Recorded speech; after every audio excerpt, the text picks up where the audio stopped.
बिस्मिल्लाहिर्रहमानिर्रहीम। अस्सलाम वालेकुम नाजरीन इकराम, एक ज़बरदस्त और कमाल की वीडियो के साथ आपकी खिदमत में हाजिर हूँ। इस वक्त हाजी साहब के 100 जानवरों के डेयरी फार्म पर मौजूद हूँ। माशाल्लाह इनके पास भैंसें भी हैं और गाय भी हैं। इनकी भैंसें 20-20 किलो तक दूध देती हैं और इनकी गाय जो कि दोगली नस्ल की हैं वो 25 से 30 किलो दूध देती हैं। तो हाजी साहब की कामयाबी का राज ये है कि उन्होंने मेहनत करके इतना बड़ा ये डेयरी फार्म बना लिया है। उनका ना तो कोई अजीज रिश्तेदार बाहर है, ना कोई ऑफिसर है, इसके बावजूद मेहनत करके वो इस स्टेज पर पहुंच चुके हैं। तो ये वीडियो नए और पुराने तमाम फार्मर्स के लिए किसी तोहफा से कम नहीं। वीडियो को मुकम्मल लाजमी देखें, इंशाअल्लाह अज़्वजल फ़ायदा ज़रूर होगा। तो दोस्तों, मैं इनका पूरा फार्म, इनके शेड, इनके जानवर मुकम्मल तौर पर इंटरव्यू के दौरान ही दिखाऊंगा। तो चलिए स्टार्ट करते हैं आज का अपना ये इंटरव्यू। अस्सलाम वालेकुम। वालेकुम सलाम। भाईजान की हाल चाल है? ठीक ठाक, तुम सुनाओ? अल्हम्दुलिल्लाह। भाईजान की ना अपना एहसानुल्लाह भाई, बफलो फार्मिंग का काम किन्ने अरसे तो कर रहे हो? 15-20 साल। कला बफलो फार्मिंग का भी कर रहे हो या नाल गाइयां का भी है? गाइयां का भी है, मज्जां का भी है, दोवां दा। माशाल्लाह किन्नी कमालदारी है इस टाइम? मालदारी है कोई 30-40 गाइयां ने निक्कियां बड़ियां। अच्छा। 50-60 मज्जां ने निक्कियां बड़ियां। माशाल्लाह, अल्लाह पाक मजीद बरकत दे जी। अच्छा एहसान भाई, नौजवान मुंडियां नूं इस कारोबार के बारे दसो कि तुसी पिछले 15-16 साल तो इस कारोबार नूं कैसा पाया? चंगा पाया या माड़ा पाया या औखा? असां ते ठीक ही पाया वे। ठीक पाया? हाँ। ठीक है। हाँ। अगर कोई नवा मुंडा कारोबार करना चाहे तो अखा बंद करके कर सकता है या उन्होंने पहले कोई स्टडी करनी है? अखा बंद करके तो नहीं ना हुंदा, खोल खोल के हुंदा कि बंद करके तो नहीं ना हुंदा। अखा किस किस्म ਦੀਆਂ खोलियां चाहिए ने? ਉਹਦਾ ਮੀਟਰ ਦਿਮਾਗ ਠੀਕ ਹੋਵੇ, ਕੰਮ ਕਰ ਸਕਦਾ ਹੈ, ਡਿਊਟੀ ਨਾ ਕਰਾਏ। ਪਹਿਲਾਂ ਇਖਲਾਸ ਹੋਵੇ, ਖਾਲਸ ਹੋਏ, 2 ਨੰਬਰ ਨਾ ਕਰੇ। ਠੀਕ ਹੈ। ਤੇ ਦੂਜਾ ਫੇਰ ਉਹੀ ਗੱਲ, ਜਾਨਵਰ ਨੇ ਜਿਹੜੇ ਉਹ ਅੱਛੀ ਨਸਲ ਦੇ ਜਾਨਵਰ ਮਤਲਬ ਰੱਖੇ, ਅੱਛੀ ਨਸਲ ਦਾ ਜਿਹੜਾ ਨਿਜ਼ਾਮ ਹੈ ਉਹ ਵੀ ਬਿਹਤਰ ਹੋਏ ਆ, ਜਿਹੜਾ ਮਤਲਬ ਇੰਤਜ਼ਾਮ ਹੈ ਉਹ ਵੀ ਠੀਕ ਹੋਏ। अच्छा। दूसरा ਜਿਹੜਾ ਨਾ ਕੋਈ ਮਸ਼ੀਨੀ ਹੁਣ ਜਦੀਦ ਦੌਰ ਹੈ, ਸੈਲਜ ਸੂਰਜ ਮਸ਼ੀਨਾਂ ਇਹ ਉਹ ਇਹਨਾਂ ਦਾ ਇਹ ਵੀ ਇਸ ਵੇਲੇ ਮਤਲਬ ਇਹਨਾਂ ਤੋਂ ਬਗੈਰ ਗੁਜ਼ਾਰਾ ਨਹੀਂ ਹੈ। ਲੇਬਰ ਦੇ ਖਰਚੇ ਨੇ ਜਿਹੜੇ ਘੱਟ ਤੋਂ ਘੱਟ ਆਉਣ ਦੀ ਮਤਲਬ ਹਰ ਬੰਦਾ ਕੋਸ਼ਿਸ਼ ਕਰੇ ਕਿ ਲੇਬਰ ਖਰਚੇ ਘੱਟ ਆਉਣ। अच्छा भाई, ਤੁਸੀਂ ਗੱਲ ਕੀਤੀ ਹੈ ਇੰਤਜ਼ਾਮ ਦੀ ਅੱਛਾ ਹੋਣਾ ਚਾਹੀਦਾ ਹੈ, ਸ਼ੈੱਡ ਵਗੈਰਾ। ਕੀ ਤੁਹਾਡੇ ਸ਼ੈੱਡ ਦੀਆਂ ਖਸੂਸੀਅਤ ਨੇ ਕਿ ਤੁਸੀਂ ਇਹੋ ਜਿਹਾ ਸ਼ੈੱਡ ਬਣਾਇਆ? ਤੁਹਾਡੇ ਸ਼ੈੱਡ ਦੀ ਖਾਸ ਗੱਲਾਂ ਕੀ ਨੇ ਜਿਹੜੀ ਦੂਸਰੇ ਦੇ ਸ਼ੈੱਡਾਂ 'ਚ ਨਹੀਂ? ਜਿਹੜਾ ਆਮ ਤੌਰ ਤੇ ਮੈਂ ਦੱਸ ਰਿਹਾ ਇਹਨਾਂ ਨੂੰ ਖਸੂਸੀਅਤ ਇਹ ਨੇ ਕਿ ਅਸੀਂ ਪਹਿਲਾਂ ਦੂਜਾ ਦੇਸੀ ਨਿਜ਼ਾਮ ਸੀ, ਲੱਕੜ ਦੀਆਂ ਖੁਰਲੀਆਂ ਵੀ ਸਨ, ਫਿਰ ਪੱਕੀਆਂ ਖੁਰਲੀਆਂ ਬਣਾਈਆਂ, ਫਿਰ ਬੰਨ੍ਹ ਕੇ ਵੀ ਰੱਖੇ ਨੇ, ਅਸਾਂ ਸਾਰੇ ਕੰਮ ਵੇਖੇ ਨੇ। ਠੀਕ ਹੈ। ਲੇਕਿਨ ਇਹ ਜਿਹੜਾ ਨਿਜ਼ਾਮ ਹੈ ਨਾ, ਇਹਦੇ ਵਿੱਚ ਸਹੂਲਤਾਂ ਕਾਫੀ ਨੇ। ਪੱਠੇ ਕੁਤਰੇ ਬਾਹਰੋਂ ਲਿਆਈਦੇ ਨੇ, ਬਾਹਰੋਂ ਤੇ ਲਿਆਣੇ ਨੇ, ਹਰ ਜੋ ਸੈਲਜ ਲਿਆਓ, ਹਰੇ ਲਿਆਓ, ਸੁੱਕੇ ਲਿਆਓ, ਤੇ ਉਹ ਲਿਆ ਕੇ ਤੇ ਇੱਥੋਂ ਕੁਤਰ ਕੇ ਕੋਈ ਜਾਨਵਰਾਂ ਦੇ ਅੱਗੇ ਪਾਣੇ ਸੌਖੇ ਨੇ, ਜਾਨਵਰਾਂ ਦੀ ਹਿਫਾਜ਼ਤ ਸੌਖੀ ਹੈ।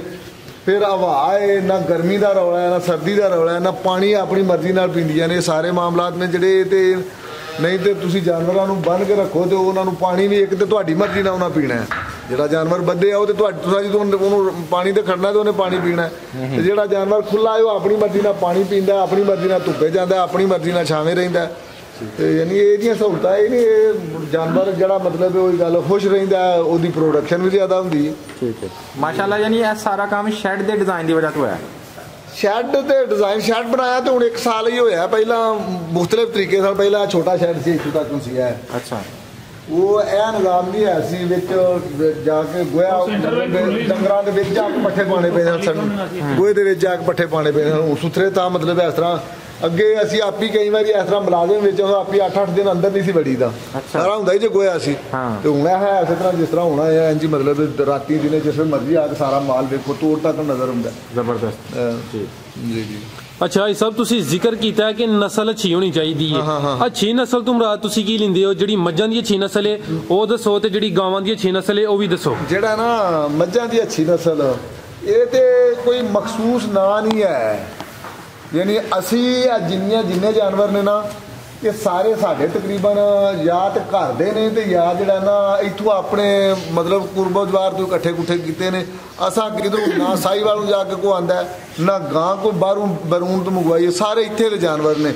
ਤੇ ਸਾਡੇ ਇੱਥੇ ਸੰਡੇ ਤੇ ਵੱਛੇ ਰੱਖਣ ਨਾਲ ਮਤਲਬ ਇੱਥੇ ਸਾਡੇ ਏਰੀਏ ਵਿੱਚ ਵਾਹਿਦ ਘਰ ਸਾਡਾ ਹੈ ਜਿਨੇ ਇਸ ਚੀਜ਼ ਤੇ ਕੋਈ ਇਤਰਾਜ਼ ਨਹੀਂ। ਕੋਈ ਗਰੀਬ ਆਏ, ਅਮੀਰ ਆਏ, ਕੋਈ ਵੱਡਾ ਆਏ, ਛੋਟਾ ਆਏ, ਅਸੀਂ ਕਦੇ ਕਿਸੇ ਨੂੰ ਸੰਡੇ ਦੇ ਬੱਚੇ ਨੂੰ ਰੋਕਿਆ ਨਹੀਂ। ਔਰ ਸਾਨੂੰ ਤਕਰੀਬਨ 15 ਸਾਲ ਹੋ ਗਏ ਨੇ, ਬੱਚਾ ਵੀ ਸੰਡਾ ਵੀ ਝੋਟੀ ਦਾ ਇਹ ਕਲਾਸ ਜਿਹੜੇ ਨਾ ਮਤਲਬ ਫਿਰ ਕੇ ਲਿਆਈਦੇ ਨੇ ਜਾਂ ਆਪਣੇ ਘਰ ਦੇ ਰੱਖੀਦੇ ਨੇ। ਤੇ ਉਹ ਮੱਝਾਂ ਵੀ ਖੂਬਸੂਰਤ ਬਾਹਰ ਲੋਕਾਂ ਦੀਆਂ ਵੀ ਬਣੀਆਂ ਨੇ, ਗਾਈਆਂ ਖੂਬਸੂਰਤ ਬਣੀਆਂ ਨੇ। ਇਹਦੀ ਵਜ੍ਹਾ ਸਭ ਤੋਂ ਬੜੀ ਬੇਤਾਸ਼ੀਆਂ ਗਾਈਆਂ ਬਾਹਰ ਸਾਡੇ ਇੱਥੇ ਆਲੇ ਦੁਆਲੇ ਹੋਣ ਹੈ 5-6 ਸਾਲ ਤੋਂ ਜਿਹੜੀਆਂ ਮਤਲਬ ਗਾਈਆਂ ਮੱਝਾਂ ਅੱਛੀ ਨਸਲ ਦੀਆਂ ਉਹ ਸਾਡੇ ਸੰਡਾ ਅੱਛਾ ਰੱਖਣ ਨਾਲ, ਸਾਡਾ ਬੱਚਾ ਅੱਛਾ ਰੱਖਣ ਨਾਲ ਮਤਲਬ ਲੋਕਾਂ ਦੀਆਂ ਬਣੀਆਂ। ਯਾਨੀ ਇਲਾਕੇ ਦੀ ਬਰੀਡ ਤੋਂ ਬਣਾ ਨਾ ਇਲਾਕੇ ਦੀ ਬਰੀਡ ਬਣਾ ਕਿਸੇ ਗਰੀਬ ਬੰਦੇ ਵਾਸਤੇ ਅਮੀਰ ਵਾਸਤੇ ਕੋਈ ਫਰਕ ਨਹੀਂ ਰੱਖਿਆ। ਜ਼ਿੰਦਾਬਾਦ 2-3 ਆ ਜਾਣ ਤੇ ਜਿਹੜੇ ਜਿਉਂ ਵਾਰੀ ਨਾ ਆਏ ਦੇ ਨਾ ਆਏ ਹੁੰਦੇ ਨੇ ਉਹਨਾਂ ਨੂੰ ਆਖੀਦਾ ਉੱਥੇ ਬੰਨ ਕੇ ਬਹੁਤ ਵਾਰੀ ਨਾਲ ਕੰਮ ਮੁਕਾ ਕੇ ਆਪਣਾ ਟੁਰ ਜਾਓ। ਕੀ ਬਾਤ ਜੀ। ਅੱਛਾ ਇਹ ਸਭ ਤੁਹਾਡੀ ਗੱਲ ਦੀ ਮੈਨੂੰ ਸਮਝ ਆ ਗਈ, ਯਾਨੀ ਕਿ ਤੁਸੀਂ ਅੱਛੀ ਨਸਲ ਦੀ ਮੱਝ ਨਹੀਂ ਖਰੀਦੀ, ਤੁਸੀਂ ਸੰਡਾ ਤੇ ਦੂਸਰਾ ਬੱਚੀ ਖਰੀਦੀਆਂ ਨੇ ਅੱਛੀ ਨਸਲ। ਲੇਕਿਨ ਅਸਾਂ ਕਿਧਰੋਂ ਜਾ ਕੇ ਨਹੀਂ ਆਂਦੀਆਂ ਜੋ ਕੋਈ ਆਕੇ ਨਾ ਜਾ ਕੇ ਤੁਹਾਡੀਆਂ ਘਰ ਦੀਆਂ ਬਣ ਗਈਆਂ ਅੱਛੀ ਨਸਲ ਦੀਆਂ। ਜਿਹੜੀਆਂ ਘਰ ਦੀਆਂ ਬਣੀਆਂ ਨੇ ਉਹ ਵੀ ਜਿਹੜੀਆਂ ਅਸਾਂ ਬਾਹਰੋਂ ਵੀ ਆਂਦੀਆਂ ਨਾ ਉਹ ਵੀ ਅਸਾਂ ਕੁਰਬੋ ਜਵਾਰ ਤੋਂ ਲਈਆਂ ਨੇ। ਅਸੀਂ ਕੋਈ ਕਿਧਰੋਂ ਮਤਲਬ ਕੋਈ ਸਾਈਵਾਲ ਟੁਰ ਗਿਆ, ਕੋਈ ਚੀਚਾਵਤੇ ਟੁਰ ਗਿਆ, ਕੋਈ ਕਰਾਚੀ ਟੁਰ ਗਿਆ, ਗਾਈਆਂ ਬਾਹਰੋਂ ਮੰਗਵਾ ਲਈਆਂ ਨੇ। ਗਾਈਆਂ ਅਸਾਂ 4-4 ਲੱਖ ਦੀਆਂ ਗਾਈਆਂ ਵੇਚੀਆਂ ਨੇ। ਤੇ ਹੁਣ ਸਾਡੀਆਂ ਐਤਕੀਆਂ ਸਾਰੀਆਂ ਤਕਰੀਬਨ ਘਰ ਦੀਆਂ ਵੈੜੀਆਂ ਨੇ, ਵਿੱਚੋਂ ਕੋਈ ਇੰਝ ਜ਼ਰੂਰਤ ਨਾਲ ਵੇਚਦੇ ਬੂਝਦੇ ਨੇ, ਕੋਈ ਜਿਵੇਂ ਛੀਵੀਂ ਲਈ ਸੀ। ਤੇ ਐਤਕੀ ਮੋਟੀਆਂ ਗਾਈਆਂ ਨਹੀਂ ਵੇਚੀਆਂ, ਲੇਕਿਨ ਹੁਣ ਵੀ ਅਸੀਂ 2.5-3 ਲੱਖ ਦੀਆਂ ਵੈੜੀਆਂ ਪਹਿਲਾਂ ਵੇਚਣੇ ਪਏ ਆ। ਮਾਸ਼ਾਅੱਲਾ ਆ ਕੇ ਖੜਦੇ ਨੇ।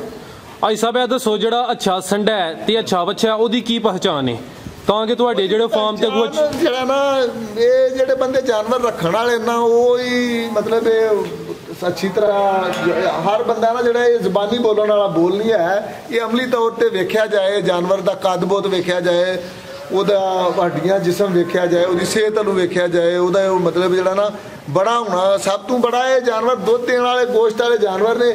ਇਹ ਜਿਤਨਾ ਤੁਹਾਡਾ ਬੁੱਲ ਸੰਡਾ ਵੱਡਾ ਹੋਏਗਾ ਉਤਨੇ ਜਾਨਵਰ ਜਾਂ ਬੱਚੇ ਵੱਡੇ ਹੋਣਗੇ। ਉਹ ਨਸਲ ਉਹ ਹੀ ਮਤਲਬ ਜਿਹੜੀ ਹੈ ਨਾ। ਤੇ ਜਿਹੜਾ ਨਾ ਇਹ ਗਾਈਆਂ ਵਿੱਚ ਹੈ ਥੋੜੀ ਜਿਹੀ ਜਿਹੜੀ ਹੈ ਨਾ ਇਹ ਉਹ ਵਲੈਤੀ ਫਰੀਜ਼ੀਅਨ। ਤੇ ਜਿਹੜਾ ਨਾ ਸਾਡੀਆਂ ਹੁਣ ਤਕਰੀਬਨ ਸਾਰੀਆਂ ਦੋਗਲੀਆਂ ਗਾਈਆਂ ਨੇ, ਸਾਡੀਆਂ ਪਿਓਰ ਨਹੀਂ ਹੈ, ਲੇਕਿਨ ਦੋਗਲੀਆਂ ਪਿਓਰ ਨਾਲੋਂ ਇੱਥੇ ਫਾਇਦੇਮੰਦ ਨੇ।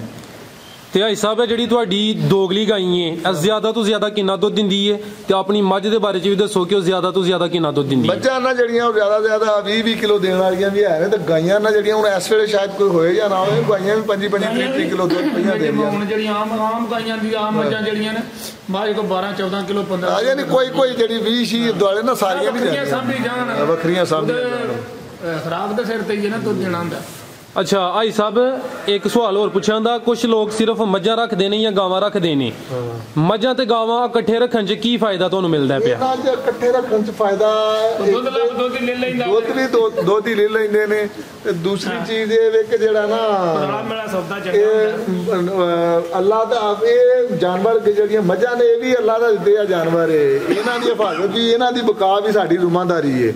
ਇੰਝ ਹੀ ਗਾਈਆਂ ਨੇ ਜਿਹੜੀਆਂ ਇਹ ਵੀ ਅੱਲਾਹ ਦੀ ਮਖਲੂਕ ਹੈ, ਇਹਨਾਂ ਦੀ ਅੱਲਾਹ ਤਾਲਾ ਨੇ ਇਨਸਾਨ ਦੀ ਖਿਦਮਤ ਵਾਸਤੇ ਇਨਸਾਨ ਦੀ ਜ਼ਰੂਰਤ ਵਾਸਤੇ ਪੈਦਾ ਕੀਤੀਆਂ ਤੇ ਉਹਨਾਂ ਦੀ ਨਸ਼ੋ ਨਮਾ ਵੀ ਜ਼ਰੂਰੀ ਹੈ। ਤੁਸੀਂ ਹੋਰ ਜਾਨਵਰ ਜੇ ਸਖਤ ਕਿਸੇ ਦੇ ਬੱਕਰੀਆਂ ਭੇਡਾਂ ਜਿਹੜੇ ਤੁਸੀਂ ਰੱਖ ਸਕਦੇ ਹੋ, ਸ਼ਰਤ ਇਹ ਵੇ ਕਿ ਹਰ ਉਹ ਜਾਨਵਰ ਜਿਹਨੂੰ ਤੁਸੀਂ ਹਰ ਉਹ ਪਰਿੰਦਾ ਜਿਹਨੂੰ ਤੁਸੀਂ ਰੱਸਾ ਪਾ ਲਿਆ, ਉਹਨੂੰ ਕੈਦ ਕਰ ਲਿਆ, ਪਿੰਜਰੇ ਵਿੱਚ ਡੱਕ ਲਿਆ, ਉਹਦੀ ਰਿਹਾਇਸ਼ ਖੁਰਾਕ ਹਰ ਚੀਜ਼ ਦੇ ਜ਼ਿੰਮੇਦਾਰ ਹੋ ਤੁਸੀਂ। ਇਹਦਾ ਜਾ ਕੇ ਹਿਸਾਬ ਦੇਣਾ ਪੈਣਾ।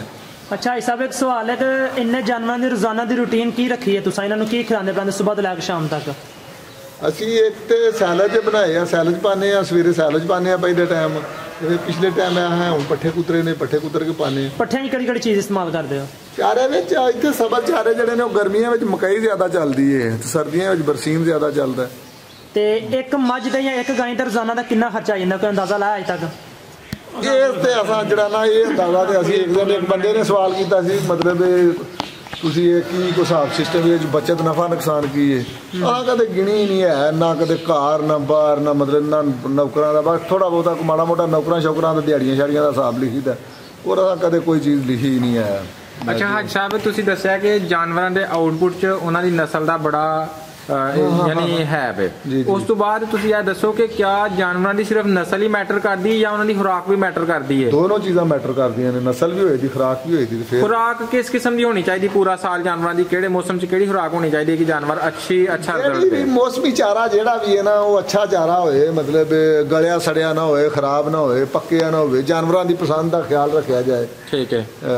ਤੇ ਜਿਹੜਾ ਤੁਸੀਂ ਸਾਇਲੇਜ ਪਾ ਰਹੇ ਹੋ ਇਹਦਾ ਤੁਹਾਨੂੰ ਕੋਈ ਮੰਨਫੀ ਅਸਰ ਵੀ ਨਜ਼ਰ ਆਇਆ ਕਦੇ? ਸਾਇਲੇਜ ਦਾ ਕੋਈ ਨੈਗੇਟਿਵ ਅਸਰ ਸਾਨੂੰ ਨਜ਼ਰ ਨਹੀਂ ਆਇਆ। ਬਹੁਤ ਅਕਸੀਰ ਚੀਜ਼ ਹੈ, ਬਹੁਤ ਵਧੀਆ ਸੌਦਾ ਹੈ, ਅੱਛਾ ਰਿਜ਼ਲਟ ਮਿਲ ਰਿਹਾ? ਅੱਛਾ ਰਿਜ਼ਲਟ ਮਿਲ ਰਿਹਾ। ਜਿਤਨਾ ਅੱਛਾ ਸਾਇਲੇਜ ਬਣਾओ, ਸਭ ਤੋਂ ਬਿਹਤਰੀਨ ਸਾਇਲੇਜ ਜਿਹੜਾ ਉਹ ਮਕਈ ਦਾ ਹੀ ਹੈ। ਤੇ ਜਿਤਨਾ ਅੱਛਾ ਬਣਾਓ ਉਹਦੇ ਛਲੀਆਂ ਨਾ ਉਤਾਰੀਆਂ ਜਾਣ, ਅੱਛੀ ਨਸਲ ਦੀ ਮਕਈ ਹੋਵੇ ਜਿਹੜੀ ਜ਼ਿਆਦਾ ਪੈਦਾਵਾਰ ਦੇਣ ਵਾਲੀ ਹੈ। ਠੀਕ ਹੈ। ਤੇ ਉਹਨੂੰ ਸਹੀ ਟਾਈਮ ਨਾਲ ਉਹਨੂੰ ਮਤਲਬ ਇਕੱਠਾ ਕੀਤਾ ਜਾਏ, ਫਿਰ ਸਹੀ ਉਹਨੂੰ ਪ੍ਰੈਸ ਕੀਤਾ ਜਾਏ, ਸਹੀ ਉਹਦਾ ਉਹਨੂੰ ਟਾਈਟ ਸ਼ੈਡ ਕਰਕੇ। ਤੁਸੀਂ ਖੁਦ ਬਣਾ ਰਹੇ ਹੋ? ਅਸੀਂ ਖੁਦ ਬਣਾ ਰਹੇ ਹਾਂ। ਕਿਹੜੀ ਨਸਲ ਦੀ ਮਕਈ ਬੀਜ ਰਹੇ ਹੋ? ਅਸੀਂ ਹਾਈਬ੍ਰਿਡ ਹੈ ਜਿਹੜਾ ਨਾ ਆਪਣਾ ਪਾਇਨੀਅਰ ਵਾਲਿਆਂ ਦੇ ਬੀਜ ਹੁੰਦੇ ਨੇ ਜਿਹੜੇ ਬੀਜ ਮਕਈ ਦੀ ਜ਼ਿਆਦਾ ਪੈਦਾਵਾਰ ਵਾਸਤੇ ਨੇ, ਉਹ ਹੀ ਅਸੀਂ ਕੋਈ ਸਪੈਸ਼ਲ ਬੀਜ ਨਹੀਂ ਬੀਜ ਰਹੇ। ਠੀਕ ਹੈ ਜੀ। ਤੁਸੀਂ ਦੱਸਿਆ ਕਿ ਤੁਸੀਂ ਮਿਕਸ ਕਰਕੇ ਖੁਰਾਕ ਡਾਲਦੇ ਪਏ, ਕਿਆ ਸਿਰਫ ਸਾਇਲੇਜ ਤੇ ਵੀ ਗੁਜ਼ਾਰਾ ਚੱਲ ਜਾਂਦਾ? ਸਿਰਫ ਸਾਇਲੇਜ ਤੇ?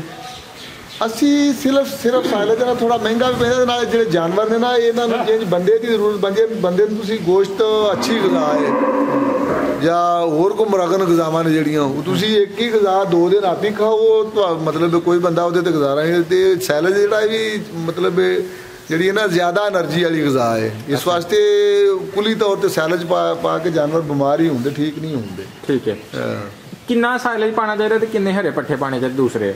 ਅਸੀਂ ਕੋਈ ਅੰਦਾਜ਼ਨ ਨਾ ਜਿਹੜਾ ਸਾਇਲੇਜ ਹੈ ਨਾ ਉਹ ਜਾਨਵਰਾਂ ਨੂੰ 5-7 ਕਿਲੋ ਇੱਕ ਜਾਨਵਰ ਦੇ ਹਿੱਸੇ ਨਾਲ ਹੁੰਦਾ ਜਿਹੜਾ ਪਵਾਉਂਦੇ ਆ। ਇੱਕ ਟਾਈਮ ਦਾ ਜਾਂ ਪੂਰੇ ਦਿਨ ਦਾ? ਨਹੀਂ, ਇੱਕ ਟਾਈਮ ਦਾ 7-8 ਜ਼ਿਆਦਾ 8-10 ਕਿਲੋ ਹੁੰਦਾ ਹੋਵੇ, ਇਸ ਤੋਂ ਜ਼ਿਆਦਾ ਨਹੀਂ, ਬਲਕਿ 10 ਵੀ ਨਹੀਂ ਆਉਂਦਾ ਹੋਣਾ ਜੀ। 5-7 ਕਿਲੋ ਇੱਕ ਜਾਨਵਰ ਦੇ ਹਿੱਸੇ ਦਾ ਹੁੰਦਾ। ਅੱਛਾ ਹਾਜੀ ਸਾਹਿਬ, ਇੰਨੇ ਜਾਨਵਰਾਂ ਵਾਸਤੇ ਜੇ ਸ਼ੈੱਡ ਬਣਿਆ ਕਿੰਨੀ ਜਗ੍ਹਾ 'ਚ ਬਣਾਇਆ ਜੇ? ਜਗ੍ਹਾ ਨਾਪੀ ਨੂਪੀ ਨਹੀਂ ਹੈ, ਉਂਝ ਸਾਡਾ ਜਿਹੜਾ ਡੇਰਾ ਸ਼ੇਰਾ ਬਣਾਇਆ ਸਾਰਾ ਮਤਲਬ ਕੋਈ 1.5-2 ਕਿੱਲੇ ਥਾਂ ਹੈ ਜਿਹੜਾ ਡੇਰੇ ਵਿੱਚ। ਕਿੰਨੀ ਜਗ੍ਹਾ ਕੱਚੀ ਰੱਖੀ ਜੇ ਤੇ ਕਿੰਨੀ ਪੱਕੀ ਹੈ ਜਗ੍ਹਾ? ਇਹ ਤਕਰੀਬਨ ਨਿਸਬ ਹੀ ਹੈ, ਕੱਚੀ ਤੇ ਪੱਕੀ ਹੈ ਜਿਹੜੀ। ਅੱਛਾ, ਫਿਰ ਇਹ ਬਿਮਾਰੀਆਂ ਦਾ ਮਤਲਬ ਕਿ ਕੋਈ ਦੱਸ ਦਿਓ ਵਜ੍ਹਾ ਨੂੰ ਜਿਹੜੀਆਂ ਕੋਈ ਬਿਮਾਰੀਆਂ ਲੱਗਦੀਆਂ? ਬਿਮਾਰੀਆਂ ਜਿਹੜੀਆਂ ਲੱਗਦੀਆਂ ਨਾ ਉਹ ਜਿਹੜੀਆਂ ਨਾ ਇੱਕ ਤੇ ਨੇ ਆਮ ਕੋ ਕੁਦਰਤੀ ਕਿਸੇ ਜਾਨਵਰ ਨੇ ਕੋਈ ਚੀਜ਼ ਮੁਜ਼ਰ ਖਾ ਲਈ, ਜਾਂ ਜਿਹੜਾ ਨਾ ਕਿਸੇ ਨੂੰ ਕੋਈ ਗਰਮੀ ਸਰਦੀ ਹੋ ਗਈ, ਕੋਈ ਇਹ ਜਿਹੜਾ ਨਾ ਜਾਨਵਰਾਂ ਦਾ ਜਿਹੜਾ ਨਾ ਅਫਜ਼ਾਇਸ਼ ਵਾਲਾ ਸਿਸਟਮ ਇਹਦੇ ਵੀ ਕਦੇ ਕੋਈ ਕਿਸੇ ਨੂੰ ਕੋਈ ਗੜਬੜ ਆ ਗਈ, ਇਹ ਤੇ ਨੇ ਮਤਲਬ ਉਹ ਕਦੇ ਕਿਧਰੇ ਇੱਕ ਵਬਾਈ ਬਿਮਾਰੀਆਂ ਨੇ। ਵਬਾਈ ਵਿੱਚ 2 ਬਿਮਾਰੀਆਂ ਇੱਥੇ ਜ਼ਿਆਦਾ ਮੁਤਾਰਫ ਹੁੰਦੀਆਂ ਨੇ, ਇੱਕ ਗਲਗੋਟੂ ਹੈ ਤੇ ਇੱਕ ਮੋਖਰ ਹੈ। ਤੇ ਉਹਨਾਂ ਦੋਵਾਂ ਦੀ ਅਸੀਂ ਤੇ ਵੈਕਸੀਨ ਕਰਨੇ ਆ। ਪਹਿਲਾਂ 2-3 ਰਗੜੇ ਲੱਗੇ ਵੀ ਨੇ, ਲੇਕਿਨ ਅਸੀਂ ਵੈਕਸੀਨ ਕਰਨੇ ਆ ਤੇ ਹੁਣ ਅਲਹਮਦੁਲਿਲਾ 5-4 ਸਾਲ ਹੋ ਗਏ ਨੇ ਅਸੀਂ ਇਹਨਾਂ ਦੋਵਾਂ ਚੀਜ਼ਾਂ ਤੋਂ ਬਚੇ ਆ ਮਾਸ਼ਾਅੱਲਾ ਜੀ। ਕੋਈ ਸਪੈਸ਼ਲ ਗਜ਼ਾ ਸਾਇਲੇਜ ਤੋਂ ਇਲਾਵਾ ਵੀ ਦਿੰਦੇ ਹੋ ਅੱਛਾ ਦੁੱਧ ਲੈਣ ਵਾਸਤੇ? ਨਹੀਂ, ਸਪੈਸ਼ਲ ਅਸੀਂ ਵੰਡਾ ਛੰਡਾ ਵੀ ਤਕਰੀਬਨ ਜਿਹੜਾ ਨਾ ਉਹ ਵੀ ਆਪਣਾ ਬਣਾ ਕੇ ਪਾਉਂਦੇ ਆ 6-7 ਸਾਲ ਤੋਂ। ਆਪਣੀ ਚੱਕੀ ਲਾਈ, ਆਪਣੀ ਮਕਈ ਘਰ ਦੀ ਮਕਈ ਹੁੰਦੀ ਹੈ। ਅੱਛਾ। ਉਹਦੇ ਵਿੱਚ ਘਰ ਦੀ ਕਨੈਕਸ਼ਨ ਵੀ ਪਾਈ ਦੀ ਹੈ, ਕੋਈ ਖਲਾ ਛਲਾ ਮੁੱਲ ਲੈ ਵੀ ਦੀਆਂ ਨੇ। ਅੱਛਾ। ਉਹ ਆਪਣੀਆਂ ਚੱਕੀ ਲਾਈ ਉਹਦੇ ਚ ਹੀ ਕਰਕੇ ਮਿਕਸ ਕਰਕੇ ਉਹਦੇ ਚੱਕੀ ਵਿੱਚ ਗ੍ਰਾਈਂਡ ਕਰਨੇ ਆ, ਉਹਦੇ ਚ ਮਿਕਸ ਕਰਕੇ ਮਤਲਬ ਠੀਕ ਹੋ ਗਿਆ ਜੀ। ਅਸੀਂ ਜ਼ਿਆਦਾ ਉਹੀ ਪਾਉਂਦੇ ਆ। ਹੁਣ ਕੋਈ 15 ਦਿਨਾਂ ਦਾ 5 ਸਾਲਾਂ ਬਾਅਦ ਥੋੜਾ ਜਿਹਾ ਵੰਡਾ ਮੰਗਾਇਆ। ਅੱਛਾ ਹਾਜੀ ਸਾਹਿਬ, ਕਾਰੋਬਾਰ ਕਰਦੇ ਹੋ, ਕੀ ਕਾਰੋਬਾਰ ਤੋਂ ਪਾਇਆ ਜੇ? ਮੁਨਾਫਾ ਬਖਸ਼ ਹੈ ਕਿ ਨਹੀਂ? ਬਸ ਇਹ ਦੱਸ ਦਿਓ। ਮੁਨਾਫਾ ਬਖਸ਼ੀਏ ਨਹੀਂ ਵੀ ਨਾ, ਤੇ ਅਸੀਂ ਹੈ ਹੀ ਇਸ ਕੰਮ ਵਾਲੇ ਆ। ਅਸੀਂ 3 ਭਾਈ ਆ ਤੇ ਤਿੰਨੇ ਇੱਥੇ ਹੀ ਆ, ਨਾ ਅਸੀਂ ਕਿਤੇ ਯੂਰਪ ਗਏ ਆ। ਮੈਂ ਸਰਵਿਸ ਕਰਦਾ ਸਾਂ, ਸਰਵਿਸ ਵੀ ਛੱਡ ਦਿੱਤੀ ਹੈ। ਬਸ ਅਸੀਂ ਇਸ ਕੰਮ ਤੇ ਮੁਤਮਿਨ ਆ। ਅਸੀਂ ਹੈ ਹੀ ਇਸ ਕੰਮ ਜੋ ਹੈ, ਨਾ ਸਾਡੇ ਕੋਲ ਫੈਕਟਰੀ, ਨਾ ਸਾਡਾ ਵਾਲਦ ਕੋਈ ਬੈਂਕ ਮੈਨੇਜਰ ਸੀ। ਬਸ ਇੰਝ ਹੀ ਹੈ ਜਿਹੜਾ ਨਾ ਇਹ ਜਾਨਵਰਾਂ ਤੋਂ ਜੋ ਕੋਈ ਮਤਲਬ ਥੋੜਾ ਬਹੁਤਾ ਰਿਜ਼ਕ ਅੱਲਾਹ ਤਾਲਾ ਦਿੰਦੇ ਨੇ ਬਸ। ਅੱਛਾ। ਅਸੀਂ ਵੀ ਐਸ਼ ਨਾਲ ਮੁਲਾਜ਼ਮ ਰੱਖੇ ਨੇ। ਕਿੰਨੇ ਮੁਲਾਜ਼ਮ ਰੱਖੇ ਜੇ ਇਸ ਕੰਮ ਵਾਸਤੇ? ਮੁਲਾਜ਼ਮ ਇਹਦੇ ਵਾਸਤੇ ਥੱਲੇ ਉੱਤੇ ਹੁੰਦੇ ਨੇ ਅਕਸਰ ਇਹਨਾਂ ਜਿਹੜਾ ਉਹ 5-6 ਹੁੰਦੇ ਨੇ। ਅੱਛਾ, ਤੁਸੀਂ ਦੱਸੋਗੇ ਕਿ ਤੁਸੀਂ ਇਸ ਫਾਰਮ 'ਚ ਕਿਸ ਕਿਸਮ ਦੀ ਮਸ਼ੀਨਰੀ ਇੰਸਟਾਲ ਕੀਤੀ? ਨਾਜ਼ਰੀਨ ਨੂੰ ਵਹਾਓਗੇ ਕਿਹੜੀ ਮਸ਼ੀਨਾਂ ਤੁਸੀਂ ਇਸ ਫਾਰਮ 'ਚ ਇਸਤੇਮਾਲ ਕਰਦੇ ਹੋ? ਚਾਰਾ ਕੱਟਣ ਵਾਸਤੇ, ਕੁਤਰਨ ਵਾਸਤੇ, ਔਰ ਤੁਸੀਂ ਸਪੈਸ਼ਲ ਮਸ਼ੀਨ ਦੱਸ ਦਿਓ, ਉਹਦੇ ਬਾਰੇ 'ਚ ਵੀ ਦੱਸੋ। ਜਿਹੜਾ ਨਾ ਮਸ਼ੀਨਾਂ ਉੱਥੇ ਜਾ ਕੇ ਦੱਸੋ। ਉੱਥੇ ਜਾ ਚਲੋ ਆਜੋ। ਇਹ ਚਾਰਾ ਵੱਢਦੀ ਵੀ ਸਿਰਫ ਬਰਸੀਨ ਵਾਲੀ ਹੈ, ਔਰ ਕੋਈ ਕਿਸੇ ਕੰਮ ਵਾਸਤੇ ਵੀ ਨਹੀਂ ਹੈ। ਬਰਸੀਨ ਵੱਢ ਕੇ ਤੇ ਕੁਤਰ ਕੇ ਇਹ ਪਿੱਛੇ ਚਾਦਰ ਹੈ ਨਾ ਜਿਹੜੀ, ਇਹਦੇ ਵਿੱਚ ਹੁਣ ਸਾਲ ਹੋ ਗਿਆ, ਸਾਰੇ ਪੁਰਾਣੇ ਪੱਠੇ ਨੇ। ਠੀਕ ਹੈ। ਇਹਦੇ ਵਿੱਚ ਪਿੱਛੇ ਸੁੱਟੀ ਜਾਂਦੀ ਤੇ ਇਹ ਚਾਦਰ ਇੱਥੋਂ ਖੋਲ ਕੇ ਤੇ ਅਗਲੇ ਕੱਢ ਲਈਦੇ, ਫਿਰ ਢੋਰ ਲਈਦੀ। ਫਿਰ ਬਰਸੀਨ ਦੇ ਦਿਨਾਂ 'ਚ ਇਹ ਬਰਸੀਨ ਦੇ ਦਿਨਾਂ ਵਿੱਚ ਔਰ ਬਹੁਤ ਸਸਤੀ ਕਾਸਟ ਹੈ ਦੀ। 2 ਲੀਟਰ ਤੇਲ ਟਰੈ ਖਾਂਦੀ ਹੈ ਤੇ ਵਿਗਾ ਸਟਾਲਾ ਵੱਢ ਕੇ ਕੁਤਰ ਕੇ ਤੇ ਟਰਾਲੇ 'ਚ ਪਾ ਕਰਦਾ। ਕਿੰਨੇ ਦੀ ਆਈ ਸੀ ਇਹ? ਅਸਾਂ ਉਸ ਵੇਲੇ 2 ਲੱਖ ਦੀ ਲਈ ਸੀ। 2 ਸਾਲ ਹੋ ਗਏ, 2 ਸਾਲ ਚਲਾਉਂਦੇ। ਇੰਜਨ ਸਮੇਤ ਸਾਰੀ ਮੁਕੰਮਲ ਬਣੀ। ਇੰਜਨ ਉਹ ਰਾਉਂਡ ਤੋਂ ਮੋਟਰ ਦੇ ਪੱਠਿਆਂ ਵਾਲੀ ਤੇ ਲਾ ਲਿਆ। ਇੰਜਨ ਪੱਠਿਆਂ ਵਾਲੀ ਮੋਟਰ ਤੇ ਲਾਇਆ। ਉੱਥੇ ਲਾ ਕੇ ਲਾਣਾ। ਮੰਗਵਾਈ ਕਿੱਥੋਂ ਅੱਜ? ਇਹ ਅਸਾਂ ਸਾਡੋ ਕੀ ਇੱਕ ਮਿਸਤਰੀ ਹੈ, ਉਹਦੇ ਕੋਲ ਮਿਸਤਰੀ ਉਹਨੇ ਬਣਾਈ ਹੈ। ਉਹ ਹੋਰ ਵੀ ਮਸ਼ੀਨਾਂ ਬਣਾ ਰਿਹਾ। ਉਹ ਪੱਠੇ ਮਤਲਬ ਛੋਟੀਆਂ ਖੁਦਕਾਰ ਮਸ਼ੀਨਾਂ ਨੇ ਆਪਣਾ ਉਹਨਾਂ ਦਾ ਇੰਜਣ ਉਹ ਵੱਢਦੀਆਂ ਵੀ ਨੇ ਤੇ ਵੱਢ ਕੇ ਬਾਹਰ ਕੱਢਦੀਆਂ ਜਾਂਦੀਆਂ ਨੇ, ਉਹ ਕੁਤਰਦੀਆਂ ਨਹੀਂ ਹਨ। ਤੇ ਭਾਈ ਸਾਹਿਬ ਇਹਨੂੰ ਚਲਾਉਣ ਦਾ ਕੀ ਤਰੀਕਾ ਹੈ, ਕੌਣ ਚਲਾਉਂਦਾ ਇਹਨੂੰ ਚਲਾਉਣ ਵਾਲਾ ਲੇਬਰ ਆਦਮੀ, ਆਮ ਆਦਮੀ ਚਲਾ ਲੈਂਦਾ। ਇਹ ਗੇਅਰ ਇਹਦੇ ਨਾਲ, ਇਹਦੇ ਨਾਲ ਕਲੱਚ। ਅੱਛਾ। ਤੇ ਜਿਹੜਾ ਨਾ ਇਹ ਇੱਥੋਂ ਇਹਨੇ ਕੰਟਰੋਲ ਕਰਨਾ ਹੁੰਦਾ। ਉਹ ਅੱਗੇ ਜਿਹੜੇ ਵੀਲ ਨੇ ਨਾ ਛੋਟੇ, ਇਹ ਜਦੋਂ ਫਸਲ ਵਿੱਚ ਜਾਈਦਾ ਉਦੋਂ ਜਾ ਕੇ ਲਾ ਲਈਦੇ ਨੇ, ਉਹ ਲੱਥ ਜਾਂਦੇ ਨੇ, ਆਸਾਨੀ ਨਾਲ ਲੱਥ ਜਾਂਦੇ ਨੇ। ਅੱਛਾ। ਫਸਲ ਵਿੱਚ ਬਸ ਅੱਗੇ ਥੱਲੇ ਇੱਕ ਰੂਲ ਆ, ਉਸ ਰੂਲੇ ਤੇ ਚੱਲਦੀ ਜਾਂਦੀ ਹੈ। ਟਾਇਰ ਨੇ ਜਿਹੜੇ ਗੇਅਰ ਸ਼ੇਰੇ ਇੰਜਣ ਸਭ ਕੁਝ ਆਪੇ ਹੀ ਚੱਲਦੀ ਹੈ। ਠੀਕ ਹੈ। ਬੰਦਾ ਇਸ ਤਰ੍ਹਾਂ ਥੋੜਾ ਬਹੁਤਾ ਇਹਨੂੰ ਪਰਤਾਣ ਵਾਸਤੇ ਇੰਜ ਇਹ ਇਸਤੇਮਾਲ ਕੀਤਾ ਜਾਂਦਾ। ਪਰਤਾਣ ਲੱਗਿਆ ਨਾ ਚੱਲਦੀ ਹੁੰਦੀ ਤੇ ਇੰਜ ਥੋੜਾ ਜਿਹਾ ਚੁੱਕ ਕੇ ਨਾ ਤੇ ਇੰਜ ਨੂੰ ਜਿੱਤਣ ਨੂੰ ਸਮਝ ਆ ਬੜੀ ਆਸਾਨੀ ਨਾਲ ਭਰ ਜਾਂਦੀ, ਬੜੀ ਮੁਸ਼ਕਲ ਨਹੀਂ ਹੈ।